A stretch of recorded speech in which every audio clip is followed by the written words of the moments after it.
네, 오늘 같이 살펴볼 본문 말씀은 열왕기상 21장 20절에서 29절까지의 말씀입니다. 열왕기상 21장 20절에서 29절까지의 말씀입니다. 다 찾으셨으면 같이 읽어보시도록 하겠습니다. 시작. 아합이 엘리야에게 이르되 오 내 원수야 내가 나를 찾았느냐 하매 그가 대답하되 내가 너를 찾았으니 이는 내가 너 자신을 팔아 주의 눈앞에서 악을 행하였기 때문이라. 보라 내가 내게 해악을 가져와 내 후손을 없애되 담에다 소변 보는 자와 이스라엘 안에 갇혀있는 자와 남겨진 자를 아합에게서 끊어버릴 것이요 또 내 집을 느밧의 아들 여로보암의 집같이 되게 하며 아히야의 아들 바하사의 집같이 되게 하리니 이는 내가 내 분노를 일으키려고 나를 자극하고 이스라엘을 죄짓게 하였기 때문이니라. 또 이세벨에 관하여도 주께서 말씀하여 이르시되 개들이 이스라엘 성벽 옆에서 이세벨을 먹으리라. 아합에게 속한 자들 가운데 도시에서 죽는 자는 개들이 먹고 들에서 죽는 자는 공중의 날짐승들이 먹으리라 하셨느니라 하니라.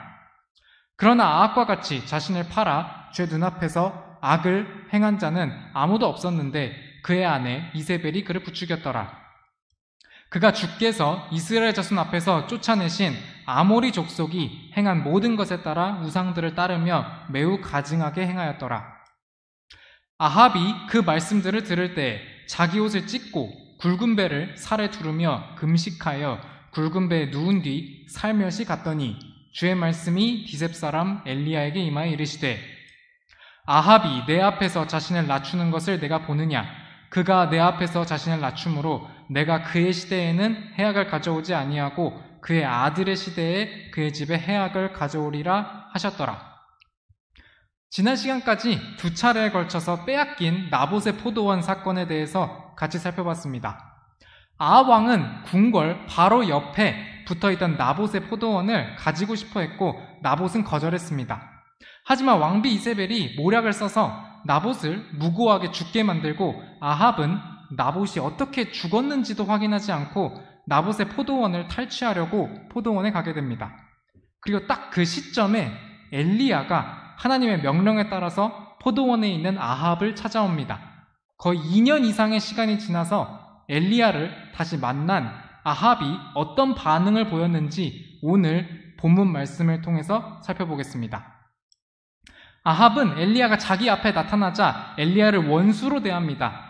자기 죄들이 떠올라서 마음에 찔림을 받아서 더 원수처럼 대했을 수도 있겠습니다. 하지만 확실한 것은 아합은 엘리야를 볼 때 회개하는 마음이 전혀 없었습니다. 열왕기상 21장 20절 말씀 다시 읽겠습니다. 아합이 엘리야에게 이르되 오 내 원수야 내가 나를 찾았느냐 하매 그가 대답하되 내가 너를 찾았으니 이는 내가 너 자신을 팔아 주의 눈앞에서 악을 행하였기 때문이라. 아합은 엘리야가 나타나자 엘리야가 자신의 원수라고 선언을 합니다. 엘리야는 예전에 갈멜산의 대결에서 바알이 패배했음을 보였고 또 바알의 대언자들을 죽인 일이 있었습니다. 이 일은 엘리야가 아합의 바알 숭배 정책을 망쳐버린 커다란 사건이 되어버렸습니다. 이때 아합은 회개하지 않았습니다. 그리고 결국 회개하지 않은 아합에게 엘리야는 원수가 되었습니다. 우리는 이 대목에서 사람들에게 복음을 전할 때 사람들의 반응에 대해서 생각을 해보려고 합니다. 사도행전 17장에서 보면 사도 바울이 아테네에서 복음을 선포한 내용이 나옵니다. 그리고 복음을 들은 아테네 사람들이 어떻게 반응을 했는지가 나옵니다. 제가 사도행전 17장 32절 읽겠습니다. 그들이 죽은 자들의 부활에 대하여 들을 때에 어떤 사람들은 조롱하고 다른 사람들은 말하기를 이 일에 대하여 우리가 내 말을 다시 듣겠다 하니 아테네 사람들은 복음을 듣고 복음 안에 핵심 내용인 부활에 대해서 들었습니다. 그러자 일부는 조롱하고 또 다른 일부는 바울의 말을 다시 듣겠다며 판단을 보류하는 모습을 보였습니다. 그리고 또 다른 일부는 사도행전 17장 34절에 나와 있듯이 사도 바울이 전한 복음을 굳게 믿었습니다. 이렇게 사람들이 복음을 대하는 태도는 조롱 또는 적대하거나 아니면 보류하거나 아니면 받아들이는 방식으로 구분이 됩니다. 그리고 많은 사람들이 사도 바울 때도 그랬고 지금도 그렇지만 복음을 적대하며 복음을 전하는 자들을 적대시합니다. 많은 사람들이 그리스도의 십자가의 원수로 살아가고 있습니다. 빌립보서 3장 18절 읽겠습니다. 이는 내가 여러 번 너에게 말한 적이 있고 지금도 심지어 눈물을 흘리며 너에게 말하는 많은 자들, 그들이 그리스도의 십자가의 원수로 걷고 있기 때문이라. 사도 바울이 이런 십자가의 원수로 걷는 사람들에 대해 눈물로 말하는 것은 그들이 십자가의 원수가 되는 것이 어떤 의미이고 또 어떤 결말이 올지 모른다는 것을 알았기 때문일 것입니다. 십자가의 원수가 되는 이유는 육신적인 생각 때문입니다. 로마서 8장 7절 읽겠습니다. 육신적인 생각은 하나님의 법에 복종하지 아니하며 참으로 복종할 수도 없으므로 하나님과 원수되는 것이니라. 우리 마음속에서 육신적인 생각과 영적인 생각은 충돌을 일으킵니다. 육신적인 생각은 하나님의 법에 복종하지 않고 또 영적인 생각은 육신을 거스릅니다. 그래서 사람들 속에 있는 죄와 죄로 인한 심판을 얘기하면 육신적인 생각은 이를 거부합니다. 결국 사람은 육신을 따라서 하나님의 원수가 되거나 아니면 성령을 따라서 세상의 원수가 됩니다. 하나님은 죄와 함께 있으실 수 없고 세상은 또 복음의 빛과 함께 있을 수 없기 때문입니다. 이는 사람들에게 주어지는 피할 수 없는 선택입니다. 하지만 결국 하나님의 원수로 남기로 선택한 사람들은 예수님으로부터 결국 심판을 받게 됩니다. 고린도전서 15장 25절, 26절 읽겠습니다. 그분께서 친히 모든 원수들을 자신의 발 아래 둘 때까지 반드시 통치하시리니 멸망받을 마지막 원수는 사망이니라. 예수님께서 다시 재림하셔서 결국 모든 원수들은 예수님이 주님이시라고 시인할 수밖에 없게 되며 또 심판을 받게 될 것입니다. 그리고 지금껏 구원받은 우리들에게 죄를 쏘아대고 고통을 안기며 또 두려움을 주고 우리를 지배하려 하는 마지막 원수, 사망 역시 사라지게 됩니다. 결국 우리는 이제 다시 사망의 속박에 놓이지 않는 부활의 몸을 입게 될 것입니다. 우리가 이렇게 영광스러운 부활의 몸을 입을 수 있는 것은 우리도 다른 세상 사람들과 똑같이 하나님의 원수였지만 하나님과 화해하게 되었기 때문입니다. 이것은 정말로 우리에게 다행이면서 기쁜 소식이지만 하나님과의 화해는 정말로 값비싼 희생에 의해 주어진 것이었습니다. 로마서 5장 10절 읽겠습니다. 이는 우리가 원수였을 때에 하나님의 아들의 죽음에 의해 하나님과 화해하게 되었다면 화해하게 된 자로서 더욱더 그분의 생명에 의해 구원을 받을 것이기 때문이라. 우리가 더 이상 하나님의 원수가 아닌 것은 하나님의 아들 예수님의 죽으심이 있었기 때문입니다. 우리에게 어떤 잘난 공로나 선행이 있었기 때문이 절대 아닙니다. 그렇기 때문에 우리가 보잘것없는 우리를 위해 흘리신 우리 주 예수 그리스도의 보혈의 은혜를 찬양하고 또 감사하는 것이 우리에게 당연하겠습니다.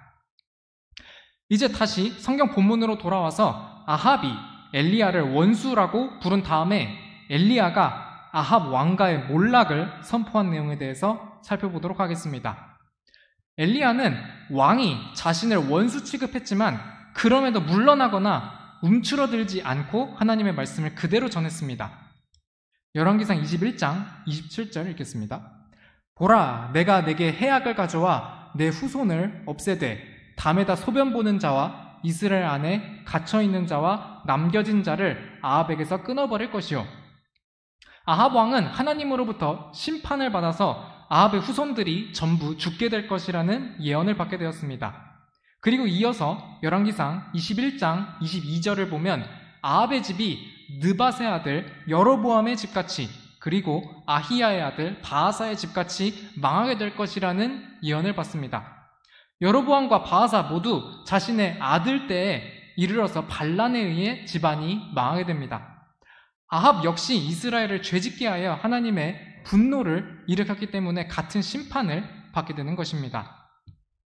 여기서 끝나지 않고 아합이 악을 행하도록 부추겼던 왕비 이세벨 역시 심판을 받게 됩니다. 열왕기상 21장 23절 24절 읽겠습니다. 또 이세벨에 관하여도 주께서 말씀하여 이르시되 개들이 이스라엘 성벽 옆에서 이세벨을 먹으리라. 아합에게 속한 자들 가운데 도시에서 죽는 자는 개들이 먹고 들에서 죽는 자는 공중의 날짐승들이 먹으리라 하셨느니라 하니라. 하나님께서는 이렇게 왕비 이세벨과 아합 집안에 대한 처참한 심판을 예언하셨고, 결국 이 말씀들은 모두 이루어져서 아합과 이세벨 그리고 아합의 후손들 모두 편안한 죽음을 맞이하지 못하고 죽게 됩니다.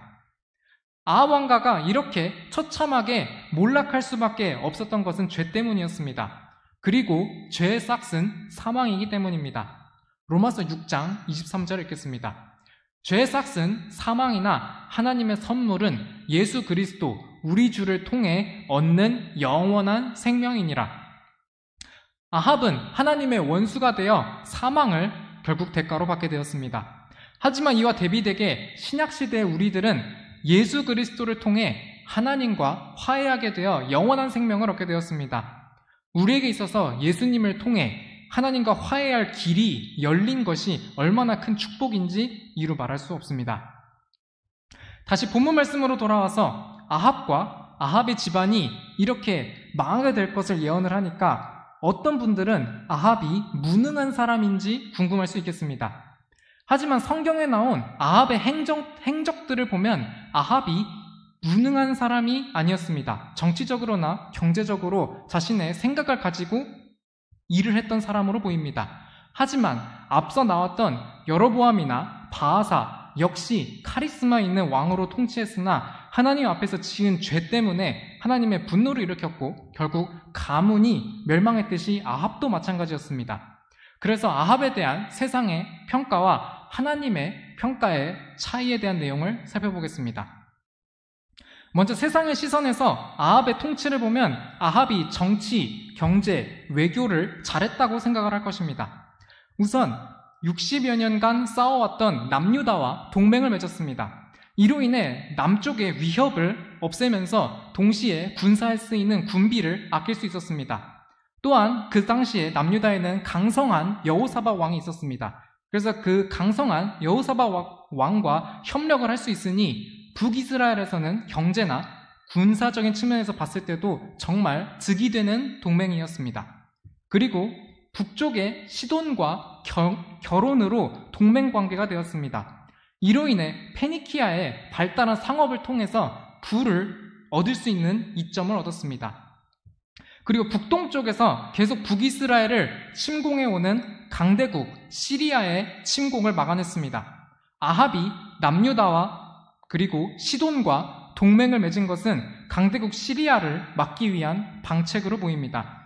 그런데 아이러니하게도 아합은 주 하나님을 믿지 않았지만 시리아의 침공을 받았을 때 남유다나 시돈의 도움이 아니라 주 하나님의 도우심으로 막강한 시리아의 군대들을 물리치고 또 시리아 왕 베나닷을 사로잡기까지 합니다.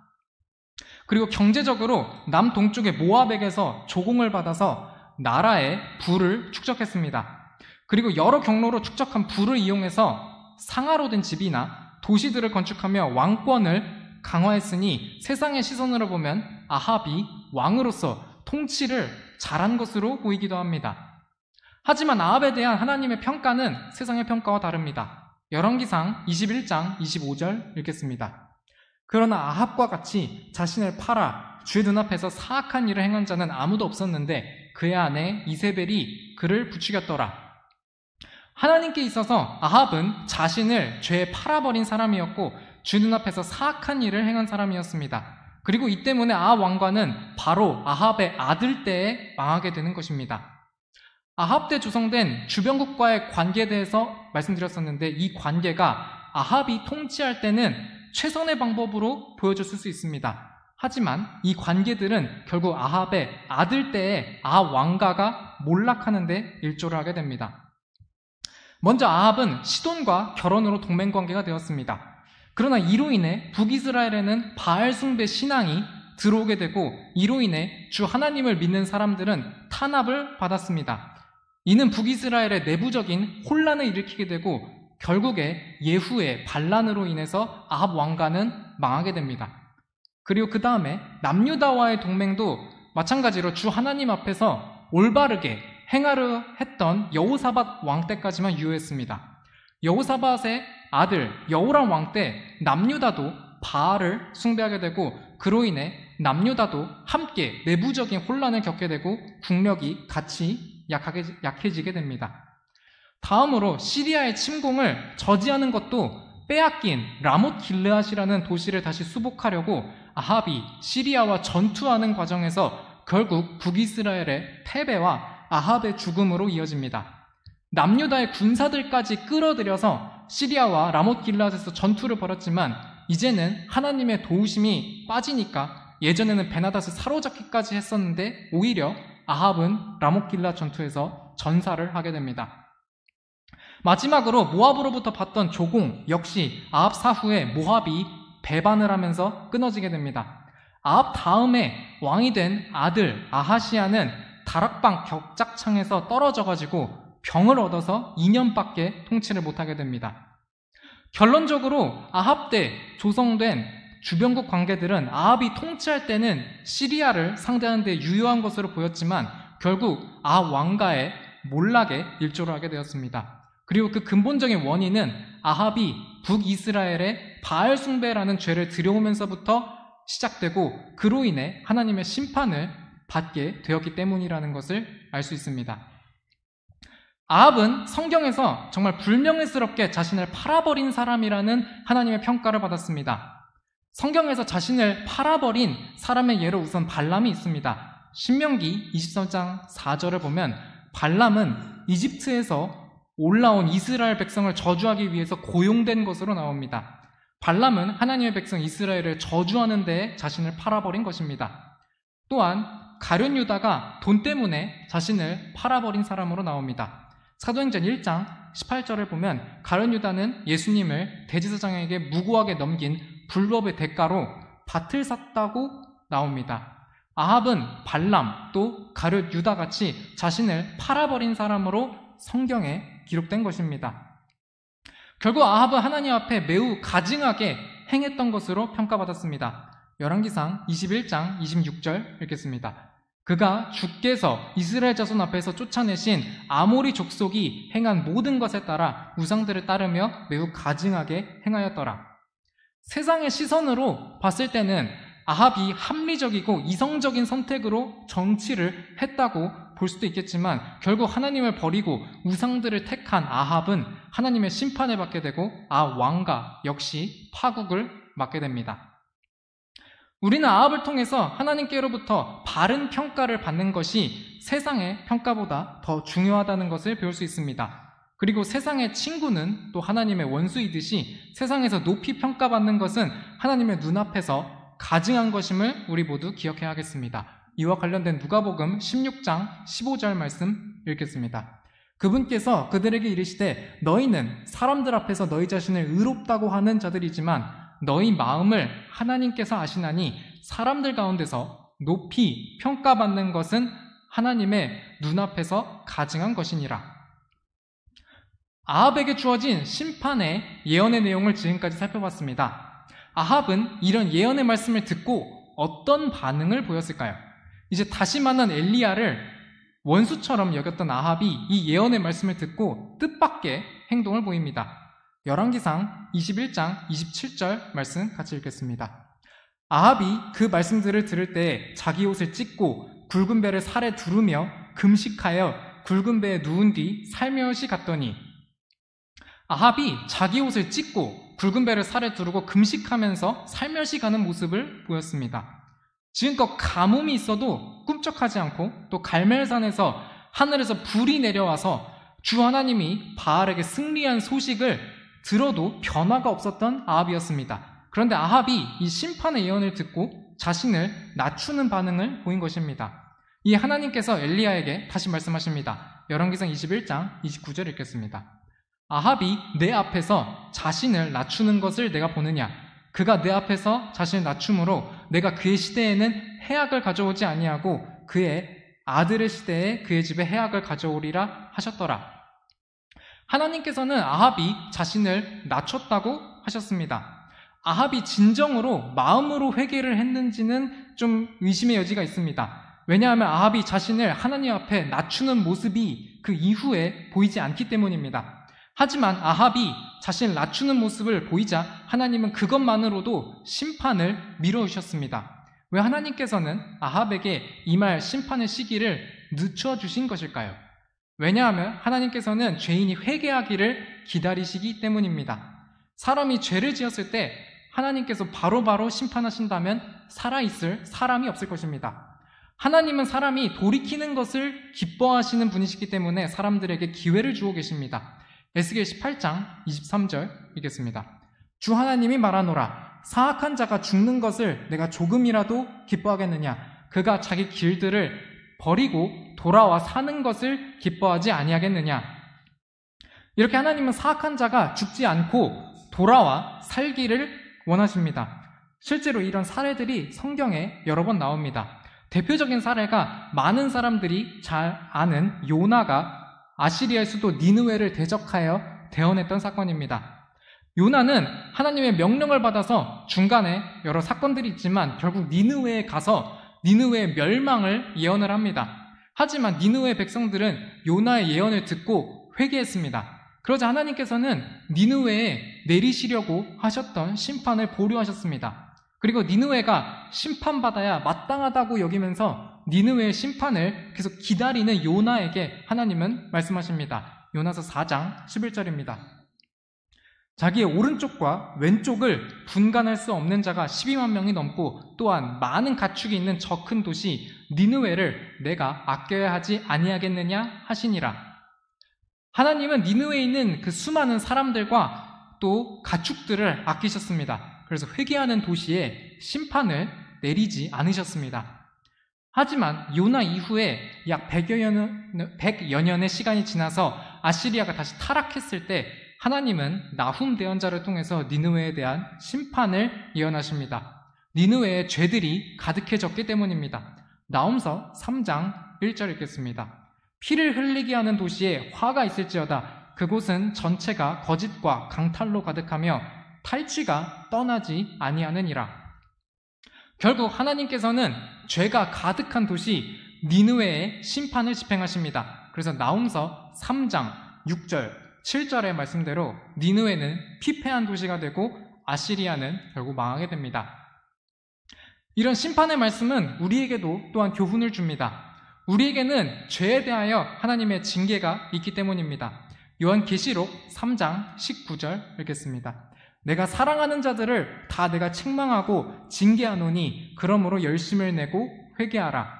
이 징계는 하나님께서 우리를 사랑하시기 때문에 하나님의 자녀인 우리가 죄에서 떠나라고 주시는 것입니다. 그러니 우리는 이 말씀처럼 죄에 대해서 열심을 내어 회개해야 합니다. 그리고 회개할 때 하나님 앞에서 마음을 찢는 것이 중요합니다. 하나님은 우리의 외적인 태도보다 내면이 하나님 앞에 바르게 서기를 원하시기 때문입니다.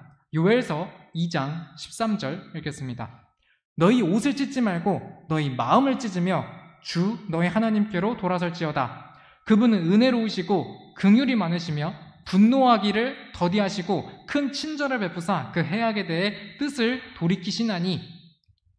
우리 그리스도인들은 모두 그리스도의 심판석 앞에 서야 합니다. 그리스도의 심판석에 설 날을 대비하여 우리 자신의 마음을 매일 돌아보는 것이 반드시 필요하겠습니다. 이제 오늘의 말씀을 정리해 보도록 하겠습니다. 먼저 엘리야를 다시 만난 아합이 엘리야를 원수로 본 내용을 살펴봤습니다.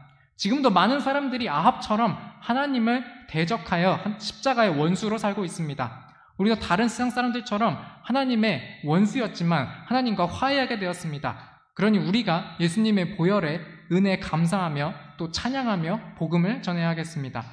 다음으로 아합 왕가의 몰락을 선포한 엘리야에 대한 내용을 살펴봤습니다. 아합 본인과 왕비 이세벨 그리고 아합 왕가의 처참한 몰락의 예언을 살펴보면서 죄의 싹은 사망임을 상기할 수 있었습니다. 다음으로 아합에 대한 세상의 평가와 대비되는 하나님의 평가를 살펴봤습니다.